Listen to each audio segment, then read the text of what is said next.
यीशु सहाय, praise the Lord. इस घड़ी मैं केरल से आप सबों को परमेश्वर का वचन सुनने के लिए हार्दिक स्वागत करता हूं। अक्सर देखते हैं कि विधानसभा में या लोकसभा में एक विरोधी दल हमेशा होता है जो सरकार के कामों को देखता है, यदि जहां गलत दिखता है वहां पर टीका टिप्पणी करता है ताकि सरकार सही दिशा में आगे बढ़े, सही रूप से काम करे। यीशु के इर्द गिर्द भी हमेशा एक विरोधी दल हुआ करता था, लेकिन उनका उद्देश्य कभी भी अच्छा नहीं था। यीशु को नीचा गिराना, अपमानित करना, यहाँ तक कि उसको मार डालना उनका मुख्य उद्देश्य था। आज का वचन यूहन्ना 8 अध्याय उसका 46 से 59 में भी ऐसी बातों को देखने पाते हैं। विरोधी दल के साथ में उसका वार्तालाप होता है, वाद विवाद होता है और यीशु को ये लोग पहचान नहीं पाते हैं। यीशु को मानो कि उन्होंने जो आश्चर्य कम करते थे वो अपने से नहीं करते थे, ये शैतान के सहायता से, शैतान का ताकत इस्तेमाल करके कर रहे हैं, इस प्रकार के बातों को करते थे। ये उनका गलत फहमी था, इसलिए मैंने शीर्षक रख दिया है यीशु के प्रति गलत फहमी। यीशु के प्रति गलत फहमी, इसके अंतर्गत 3 बातों पर हम चर्चा करेंगे। सबसे पहली बात जो है, यीशु के वचन सुनने के, यीशु के वचन सुनने के क्षेत्र में वे लोग ध्यान नहीं देते थे। वे लोग सिर्फ ये देखते थे यीशु क्या गलती बोल रहा है। यीशु का वचन सुनना, पालन करना, जीवन में उद्धार मुक्ति पाना, ये उनका कोई भी लक्ष्य नहीं था। खामखड़ी उनमें दोष ढूंढना था। मानो कि वे लोग अंधे और बहरे के समान थे। दुनिया के एक अंधे आदमी को यदि सुंदर जगह पर ले जाइएगा वो कुछ भी देख नहीं सकता है। एक बहरा व्यक्ति के सामने अच्छा सा गीत भी गाया जाए, अच्छा बात बोला जाए, वो सुन नहीं सकता है। वैसे ही ये लोगों का आत्मिक आंखें बंद थी ताकि यीशु के उन आश्चर्य कर्मों को देख ना सके, और उनके आत्मिक कान जो थे बहरा था कि यीशु के उन वचनों को सही रूप से सुने, विश्वास करें और उद्धार प्राप्त करें। इस प्रकार के समय में यीशु मसीह कहता है तुम परमेश्वर की ओर से नहीं हो। जो परमेश्वर की ओर से वही वचन सुनता है, इसलिए कि परमेश्वर से वो जन्मा है।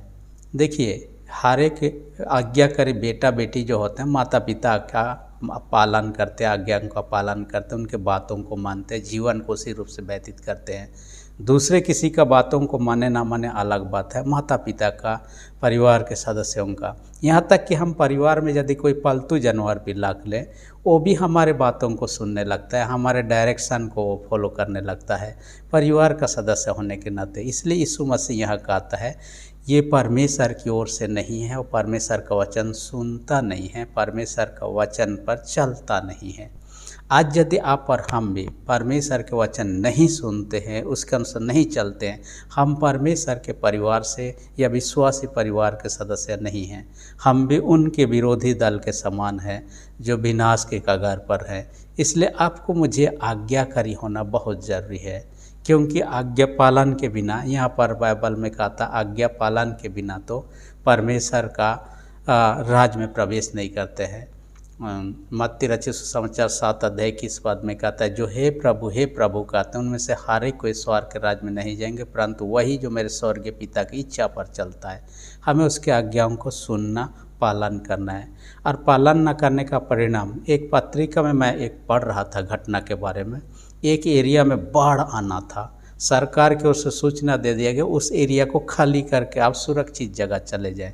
एक व्यक्ति ने कहा मैं नहीं जाऊंगा, ईश्वर मुझे बचा लेगा, और वो नहीं गया। गाड़ी जबकि आया सेना का गाड़ी, ताकि लोगों को वहाँ कर उठाकर सुरक्षित जगह ले, ये उन्होंने गाड़ी में चढ़ा ही नहीं। बारिश शुरू हो गया, बारिश वहाँ पानी सब भरने लगा। तब सेना के लोग क्या कर नौका लेकर उनके पास पहुँचा, आप तो आ जाइए, पानी भरने लगा। उन्होंने कहा मैं नहीं जाऊंगा, ईश्वर मुझे बचा लेगा।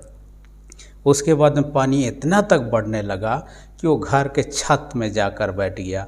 तब ये लोग हेलीकॉप्टर लेकर आए ताकि वहाँ से उसको रेस्क्यू किया जा सके, बचाया जा सके। ये व्यक्ति ने उनके बातों को नहीं माना और कहा कि ईश्वर मुझे बचाएगा, और अंत में वो घर भी डूब गया, वो भी डूब के मर गया। कहा जाता है कि ईश्वर से वो पूछता है तूने मुझे क्यों नहीं बचाया, मैं उम्मीद कर रहा था। ईश्वर उनको कहता है आपको तो लोगों के जरिए से 2-3 बार बचाने का प्रयत्न किया, लेकिन तुमने नहीं माना, और ना मानने का परिणाम से तू मृत्यु को प्राप्त कर लिया। और ऐसे ही है, परमेश्वर के वचन को ना मानने का परिणाम मृत्यु हो सकता है।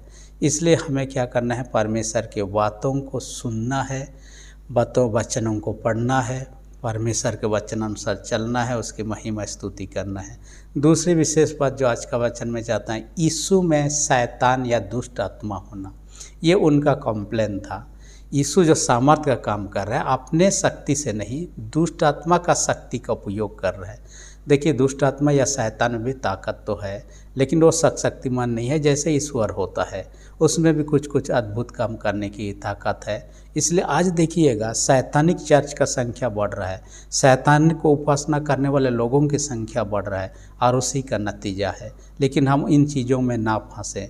ये प्रलोभन तो देता है, आपको गाड़ी देंगे, आपको बंगला दे दिया जाए, आपको कार मिल जाएगा। शैतान की उपासना करने वालों को इस प्रकार की प्रतिज्ञा मिलता है और उनको मिल भी जाता है, लेकिन ये कुछ क्षण के लिए।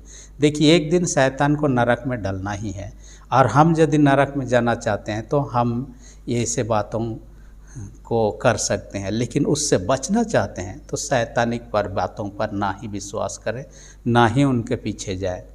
यीशु मसीह को शैतान के पावर से अद्भुत कामों को करते हुए वे लोग क्या करते हैं, कॉम्प्लेन करते हैं। लेकिन यीशु मसीह ऐसा नहीं है। यीशु मसीह सच्चाई से, यदि मैंने कुछ गलत किया, उनसे कहता है अभी बताइए। कोई नहीं बता पाता है, क्योंकि यीशु में कुछ भी दोष नहीं था। यहाँ तक कि पिलातुस के सामने जब न्याय होता है, वो कहता मैं इसमें कुछ भी दोष नहीं पाता।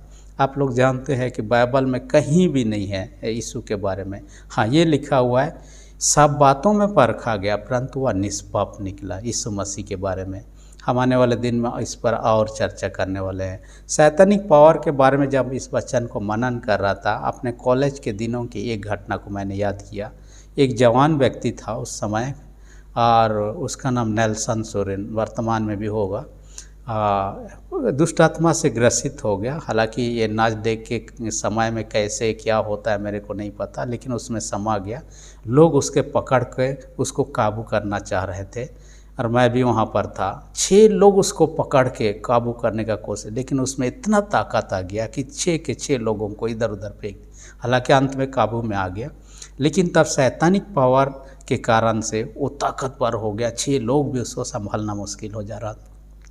जो भी रहा, लेकिन शैतान में ताकत है, अद्भुत काम वो भी करता है, लेकिन उसके चंगुल में ना फंसे। विनाश को हम प्राप्त करेंगे, इसलिए कि शैतान कभी भी भला ही नहीं चाहता है। शैतान कभी भी नहीं अच्छा काम नहीं करता है। जो यूहन्ना 8 अध्याय उसका 44 पद देखिएगा, शैतान को हत्यारा कहा गया, शैतान को झूठ का पिता कहा गया, क्योंकि वह ऐसा ही काम करवाता है और करता है इस कारण से ही। इसलिए हम इन प्रलोभन में ना पड़े। हालांकि यीशु पर झूठा आरोप था, ये लोग का गलत फहमी था, जिनके कारण से इस प्रकार का आरोप लगाया था। तीसरी विशेष बात जो आज का वचन में कहता है, वो तो कहता है अनंत काल का जीवन। यीशु मसीह का जो मेरे वचन पर चलने वाला है, वो अनंत काल तक मृत्यु को नहीं देखेगा। ये लोग बोलने लगे ऐसा कैसा हो सकता है। अब्राहम मर गया, जो विश्वासियों का पिता कहलाता है, और यहूदी लोग उसे मानते हैं, और सभी विश्वासियों का पिता के रूप में कहा गया है। साथ ही आप देखिए, भविष्यवक्ता जितने भी आए, पुराना नियम से लेकर जितने, सारे लोग मरते गए। ये व्यक्ति कहता है जो मेरे वचन पर चलने वाला वो कभी मृत्यु को नहीं देखेगा। असल में यीशु मसीह ये शारीरिक मृत्यु के बारे में नहीं कर रहा है, आत्मिक और अनंत काल का तक मृत्यु को ना देखेंगे। यानी जो यीशु पर विश्वास करेंगे वे यीशु के साथ स्वर्ग में सदा काल तक रहेंगे, जीवित रहेंगे, और वहाँ का आनंद को भोगेंगे। ये बात करना। उन्होंने कहा अब तक तो 50 साल का भी नहीं हुआ है, तू ऐसा कह रहा है।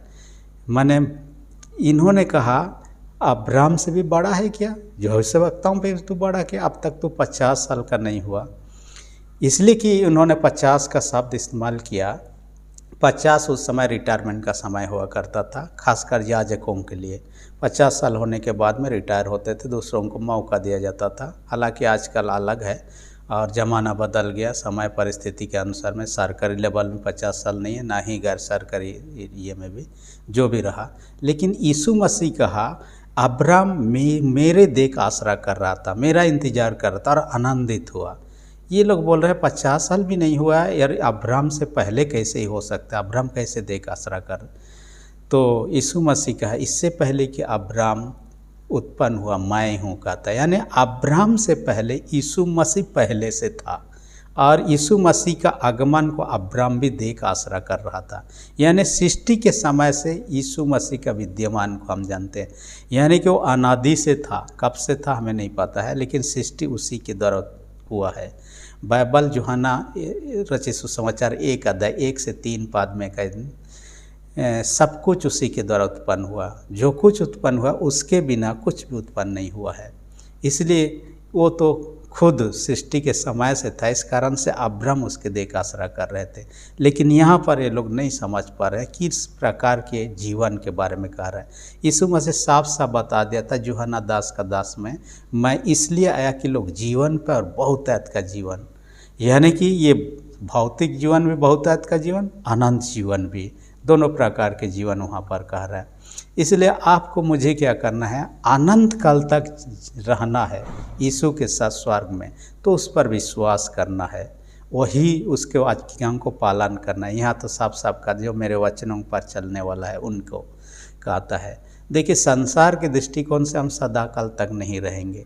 एक व्यक्ति का चर्चा मैं करना चाहूँगा। माइकल जैक्सन का नाम आपने सुना है, हालांकि इस दुनिया में नहीं है। उन्होंने कहा कि मैं 150 साल तक जिंदा रहूँगा, और उन्होंने साफ इंतजाम कर लिए। किसी से ऐसे खाली हाथ से हाथ भी नहीं मिलाता था कि कहीं उसके माध्यम से उसको कोई बीमारी ना फैल जाए। दस्ताना पहनता था, ग्लोव्स पहनता, तब जाके हाथ मिलाता था। उनके इर्द गिर्द हमेशा 12 डॉक्टर हुआ करते थे, ताकि हमेशा उनकी देखभाल कर सके। साथ ही साथ उसका कोई भी अंग खराब हो जाएगा तो किसी व्यक्ति को उन्होंने तैयार कर दिया था, उस व्यक्ति का अंग को इसमें लगा दिया जाए, जोड़ दिया जाए, और वो ना मारे। 150 साल तक उनको ज़िंदा रहना है। लेकिन 50 साल के उम्र में 12 डॉक्टर प्रयास करने के बावजूद उसे बचा नहीं पाए, वो मर गया।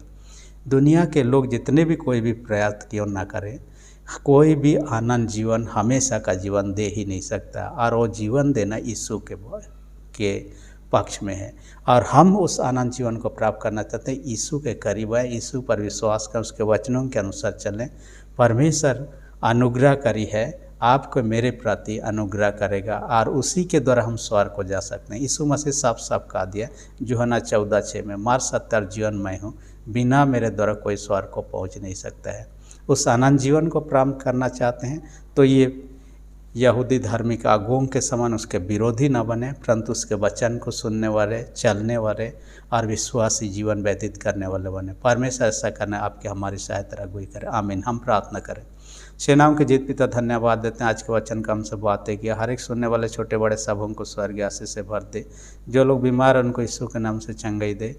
जिनका विश्वास कमजोर, उनका विश्वास को दृढ़ मजबूत कर। प्रार्थना यीशु के नाम से मांगते हैं। आमीन। यदि अब तक आपने मेरे चैनल को सब्सक्राइब नहीं किया, रेड बटन को प्रेस करके सब्सक्राइब कर दीजिए। वीडियो अच्छा लगे तो लाइक बटन को भी दबा दीजिए। धन्यवाद।